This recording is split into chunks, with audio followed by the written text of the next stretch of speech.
Bonjour à tous, mon nom est François Letarte, bienvenue sur ma chaîne JDR D30, une chaîne consacrée aux jeux de rôle sur table avec une drôliste et bilan jeux de rôle jeunesse. Donc, deuxième activité de la semaine de relâche en termes de jeux de rôle pour la bibliothèque. J'ai fait du Hero Kids. Colin, que c'est bon ce jeu-là! Je pense que, doit être mes 20 dernières vidéolistes qui parlent d'Hero Kids, que je suis toujours sur le même constat. C'est vraiment un bon jeu. Un bon jeu dans lequel tu es capable de garder le défi bien en vie tout en faisant pas chier les joueurs. C'est ça qui arrive, tu sais.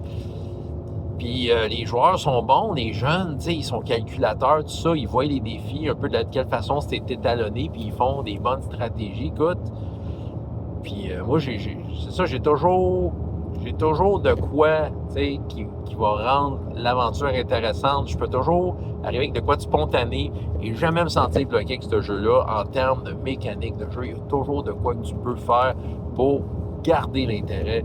C'est vraiment solide.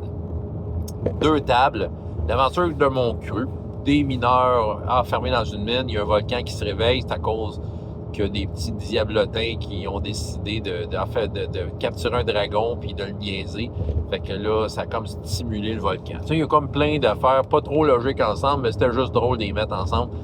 Puis, tu sais, les deux groupes, en fait, en gros, l'aventure, c'est ils essaient de progresser dans la mine, ils trouvaient des objets intéressants pour les aider, il y avait des défis, un pont à traverser dangereux, il y avait des diablotins puis des pierres volcaniques qui se formaient en élémentaires de feu, puis il y avait un dragon à libérer, puis tout ça, il y avait beaucoup de choses qui se passaient. Le premier groupe, c'était 6 habitués.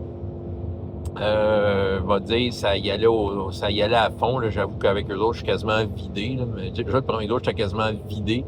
Mais ça rentrait au poste. Là.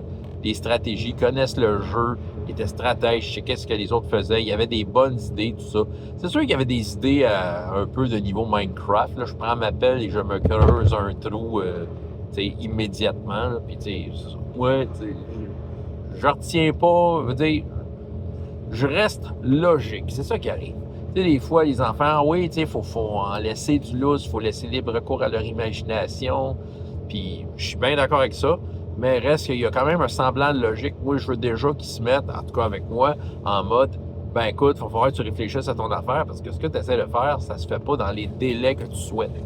Je dis pas pour creuser un trou, c'est impossible. Ça se fait pas un tour, c'est ça. Là, tu sais, souvent, ils disent comment, tu sais, ils disent, je prends ma pelle, je veux faire un trou, me cacher dedans. Enfin, là, tu commences à creuser, tu trouves que, ouais, tu vas en avoir pour longtemps à creuser, tu sais. Maintenant, il y avait une raille de dessiner, là, parce que c'est une mine, tu sais. Il y avait comme des petits chariots. Puis il dit, moi, je prends les planches. Toutes?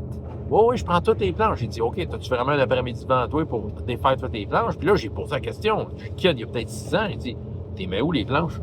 Fait que là, c'est ça qui arrive. Moi, j'aime ça, les confronter avec ça, tu sais, un peu de réflexion, de dire, OK, je vais en prendre juste 2. En fait, il a changé son idée. Ça, c'était le deuxième groupe. Et ils ont décidé de faire de quoi pour descendre dans un trou, un genre d'échelle, parce qu'il avait perdu sa corde. Il y avait une corde qui avait essayé de faire un move spécial contre un personnage de feu, mais le personnage de feu a juste brûlé la corde, tu sais. Je suis pas logique. Fait qu'ils ont comme décidé de quoi. Ce qui fait que pendant ce temps-là, il y a une certaine adversité. À tout bout de champ, je pognais à la table, j'achèquais parce que justement, le volcan se réveillait. Puis il y avait des morceaux qui tombaient. Puis à chaque fois, je le faisais faire des tests. C'était cruel de même. S'il ratait, il pognait des blessures. Il y avait des petits des diablotins de feu. S'ils attaquaient au corps à corps, ils éclataient. Ça faisait une attaque de feu automatique sur eux. Il y avait plein d'enjeux comme ça. Les bonhommes de pierre volcaniques étaient juste un peu plus rough, mais ils faisaient et des attaques corps à corps et des attaques à distance de force égale. Ça prenait rien que ça pour rendre leur vie difficile. Et le dragon, ce qui a été la conclusion dans les 2 cas, c'est qu'ils ont libéré le dragon, ils l'ont convaincu de les aider avec les mineurs qui sont enfermés. Parce qu'en fait, il y avait, oui, un gros problème avec les mineurs. Ils étaient nombreux, puis ça a été difficile pour eux, tu sais, déjà de se rendre là. Imaginez, il fallait qu'ils traînent une douzaine de personnes avec eux autres. Fait que là, c'est ça, il fallait qu'ils y pensent, tu sais. C'est ça, c'était quand même intéressant, hein, tout ça.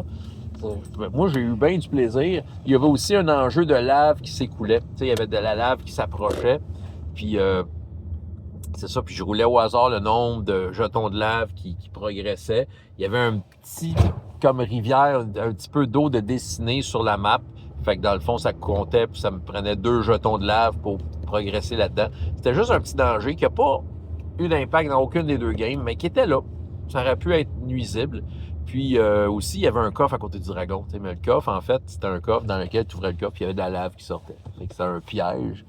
Fait que, il était stratège des joueurs. Je vais fermer le coffre, tout ça, parce qu'il y en a un qui s'est fait pogner dans la lave, il est tombé KO, il a fallu qu'il se fasse tirer de là, se faire prendre une potion.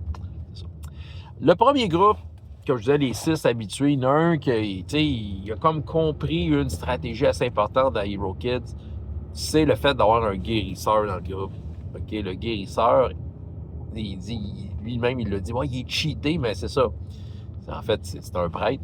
Mais veut dire, il va guérir. Tu touches un personnage, il y a un degré de blessure qui descend. Sérieusement, ça retarde de beaucoup la fatalité des joueurs qui tombent et soudainement, quand ils sont dans un combat et que les joueurs commencent à tomber comme des mouches, souvent, c'est là qu'ils sont dans la merde. Mais ça, le guérisseur, ça te permet de te sauver de ça, mais vraiment beaucoup. Il y a 2 personnages guérisseurs dans le lot de bonhommes de base. Là. Guérisseur et guérisseur sont identiques, en fait. Mais c'est ça, je me souviens d'une game, là, je reviens d'une game avant, je pense qu'il y avait les 2 en même temps, je te jure qu'il n'y avait personne de blessé dans le groupe. C'est ça. Ouais, Hero Kids, encore une fois, ont encore touché au but, ça a été, tu sais, du jeu de rôle tripant. Hein? J'aime ça, c'est intense, c'est tripant. Ouais, vraiment, tu sais, encore une fois, Hero Kids mérite très bien sa place dans mon top 5 jeux de rôle préférés et avec beaucoup de raisons. C'est ce que j'avais à vous raconter, François Letarte et JDR pour JDR de 30. Et jusqu'à la prochaine fois, ayez autant de plaisir dans la vie que dans les jeux. Au revoir.